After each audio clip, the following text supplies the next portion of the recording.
Hello friends, स्वागत है हमारे यूट्यूब चैनल में आपका। एसएससी कांस्टेबल जीडी दिल्ली चलो। सबसे पहली बार अगस्त में सोशल मीडिया पर हमने अगस्त 2020 में सोशल मीडिया पर ये सब बातें हमें भी देखने को मिली कि दिल्ली चलो ऑल मेडिकल फिट ज्वाइनिंग को नियुक्ति के लिए लड़ेंगे। दिल्ली चलो मुहिम चलाई गई और वो तारीख रखी गई थी 12 नवंबर 2020। 12 नवंबर को हम भी दिल्ली गए थे, पूरी टीम दिल्ली गई थी आपके साथ में। आप लोगों से एक दिन पहले गए थे कि राजघाट पे धरना प्रदर्शन शुरू होगा और राजघाट से शांतिपूर्वक मार्च करते हुए राष्ट्रपति भवन तक जाएंगे, राष्ट्रपति जी को ज्ञापन देंगे।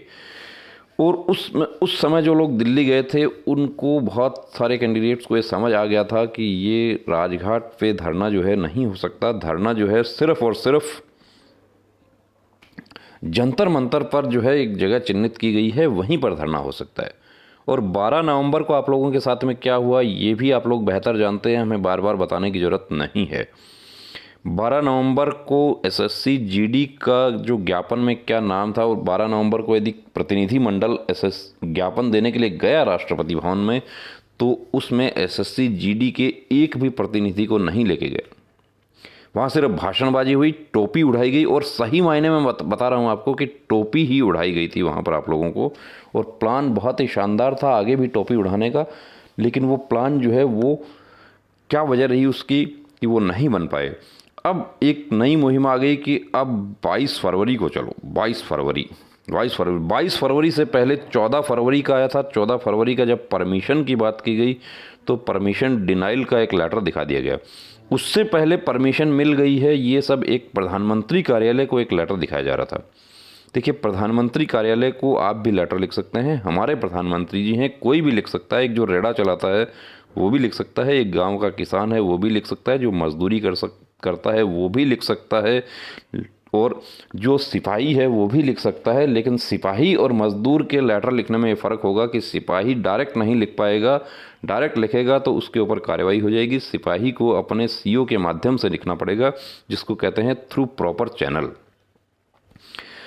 अब भी एक लेटर दिखाया जा रहा है। देखिए, वो लेटर व्हाट्सएप वायरल नहीं हुआ, पिक नहीं आया उसका, लेकिन एक वीडियो आया। वो वीडियो हमने भी देखा, हम आपके साथ हैं, आपके सपोर्ट में हैं। लेकिन जो साथी हमारे दूर दराज के, त्रिपुरा के, मणिपुर के, नॉर्थ ईस्ट के या साउथ के, केरल के, जो हमें फ़ोन करते हैं, गार्जियन भी हमें मैसेज करते हैं कि परमिशन मिल गया क्या 22 फरवरी का परमिशन मिल गया। उससे पहले पूछ रहे थे क्या 20 फरवरी का परमिशन मिल गया।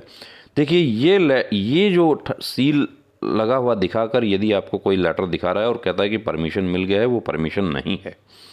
परमिशन क्या है वो मैं आपको दिखा देता हूँ। देखिए, परमिशन किसको मिलेगा और कैसे मिलेगा और उस पर किसका सिग्नेचर होगा वो आप देख सकते हैं कि परमिशन देखिए इस लेटर हेड पर मिलेगा आपको। यदि आपको जंतर मंतर पर आपको प्रदर्शन आपका हो रहा है, तो रामलीला मैदान में हो रहा है तो उसका मुझे नहीं पता है, लेकिन वो भी डीसीपी ऑफिस से ही मिलेगा। वो कौन से डिस्ट्रिक्ट पुलिस ऑफिस है वो मैं कंफर्म नहीं हूँ। Office of the deputy commissioner of police new Delhi district. अब ये देखिए, न्यू दिल्ली डिस्ट्रिक्ट का है, ये जंतर मंतर का था।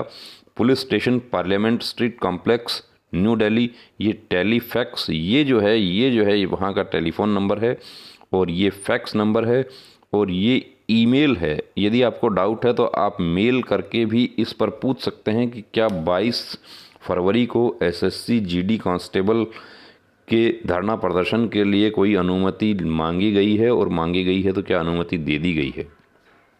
ये मैं आपको इसलिए बता रहा हूँ कि जब 12 नवंबर को हमारी बहनें भी आई थी, केरल से कुछ लड़कियाँ आई थी, उनके गार्जियन साथ आए थे, वो लोग बड़ा हमारे ऊपर नाराज़ हुए। उन्होंने आज भी जो राजस्थान के हमारे जो जिन कैंडिडेट्स को हम लेके गए थे, एक बस लेके गए थे हम यहाँ से, वो आज भी हमें ये बात बोलते हैं कि आप 12 नवंबर को लेके गए थे, किस अनुमति से लेके गए थे।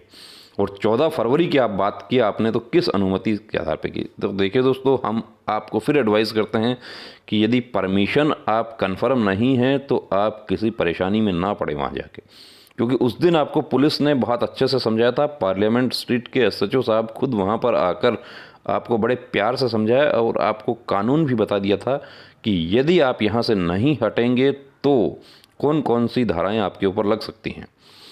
अब किसको जो परमिशन मांगेगा, पहले ये रणवीर सर ने परमिशन मांगी थी,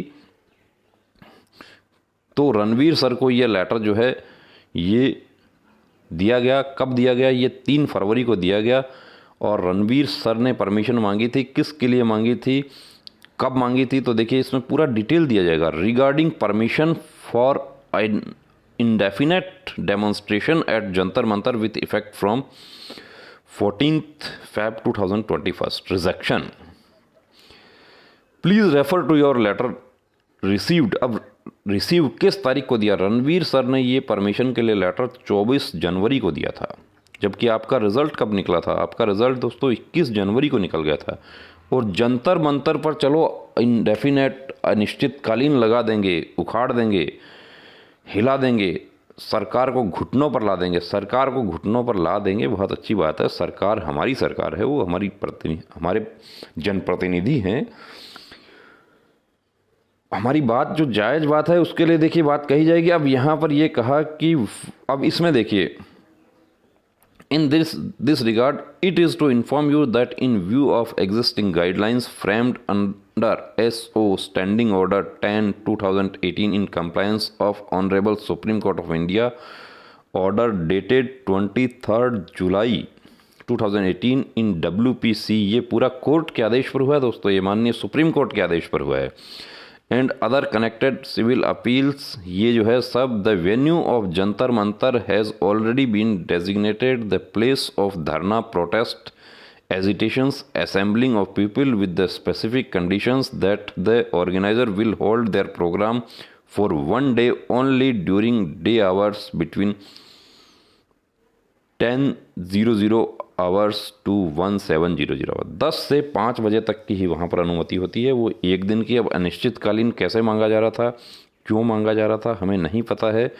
और उसमें कितने लोगों को अनुमति दी जाती है वो भी है। रणवीर सर ने 1000 कैंडिडेट्स की अनुमति मांगी थी और बुला रहे थे 50,000 को। अब कितने कैंडिडेट्स की मांगी है, किसने मांगी है, कितनी तारीख की मांगी है, और अनुमति इस लेटर पैड पर और इस सील के साथ आपको मिलेगी। और ये रिसीव्ड रणवीर सर ने 3 तारीख को 8:30 पे रिसीव किया, या जिसने भी किया है। ये सिग्नेचर होगा दोस्तों, ये डीसीपी सर के यहाँ पर नेम होगा। तो यदि आपको डाउट है इसमें, तो मैं आपको बता देता हूँ कि आप डाउट के साथ नहीं जाना। आप पहले अपना डाउट जो है वो क्लियर करना है आपको।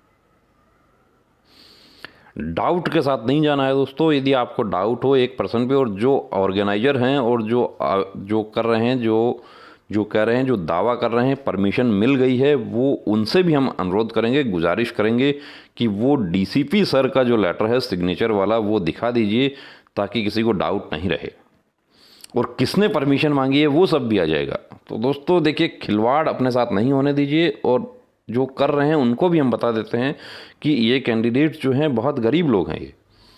ये उस भारत का प्रतिनिधित्व करते हैं जो कुछ नहीं जानता, कानून नहीं जानता है, वो नियम नहीं जानता है। उसको ये नहीं पता है कि जंतर मंतर पर धरना प्रदर्शन कैसे होता है, लेकिन वो सिर्फ एक बात जानता है कि मुझे फ़ौज में भर्ती होना है और मुझे सरहदों पे जाके खड़े होना है। मुझे उनके गार्जियन जो है उनको नहीं पता है कि क्या कॉन्सिक्वेंसेस हो सकते हैं इसके, कि बिना अनुमति के धरना प्रदर्शन होता है और उसमें यदि कोई कैंडिडेट पकड़ा जाता है तो उसकी ज़मानत नहीं होती है। और ज़मानत हो जाती है तो जब तक केस सेटल होता है तब तक दिल्ली के कितने चक्कर लगाने पड़ेंगे। ये बात आपको बार बार बताई जा रही थी, लेकिन उसके बावजूद भी आप लोगों ने 14 तारीख को आप लोग वहाँ से रवाना हो गए। और क्या उसके परिणाम हो सकते थे वो हमने ही नहीं, बहुत सारे यूट्यूबर्स ने आपको बताए।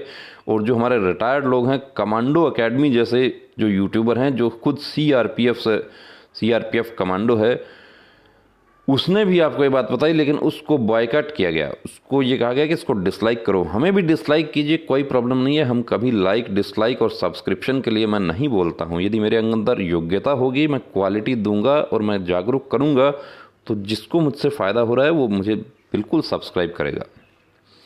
हम कभी नहीं कहेंगे आपको कि सब्सक्राइब, प्लीज़ सब्सक्राइबर नहीं कहेंगे हम आपको। हाँ, यदि आपको हमारी बात नहीं जमती है, आप सब्सक्राइब करना छोड़ दीजिए। यदि आपने कर रखा है आप हटा दीजिए, लेकिन मैं गलत बात का हमेशा विरोध करूंगा कि जो गलत है वो गलत है। 1000 का परमिशन मांगकर 50,000 बुलाया जा रहा था। 12 नवंबर को बिना परमिशन के राजघाट का हल्ला किया गया और बुलाया गया शहीद पार्क पर। वहां टोपी उड़ा के सड़क पे बैठा के जो है बंदों को कहा गया कि अब आप घर चले जाइए, अब हम राष्ट्रपति जी को ज्ञापन देने जा रहे हैं। उस ज्ञापन पर किसी एक एसएससी जीडी के कैंडिडेट का रोल नंबर और सिग्नेचर नहीं लिया गया। क्यों नहीं लिया गया ये बेहतर वो लोग जानते हैं।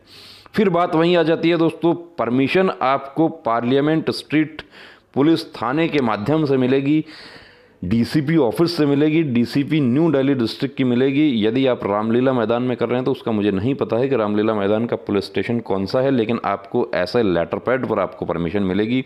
कोई आपको लिखा हुआ एप्लीकेशन दिखा रहा है जैसा कि ये दिखाया जा रहा था, और इसमें ये यदि आपको दिखाया जा रहा है रिसिप्ट सेक्शन, आप इतना सा आप देख लीजिए उसमें कि यदि आपको ये रिसिप्ट सेक्शन दिखाया जा रहा है तो वहाँ पर कोई भी जाकर एप्लीकेशन दे सकता है और ठप्पा ये लगवा कर वहाँ से आप ला सकते हैं। तो इस पर आप वहाँ जाके नहीं खड़े हो जाना, फिर परेशानी में पड़ जाएंगे। और अब की बार पुलिस जो है वो आपके साथ मुझे नहीं लगता है कि प्रेम भाव से बात करेगी, क्योंकि बड़ा अभी आपको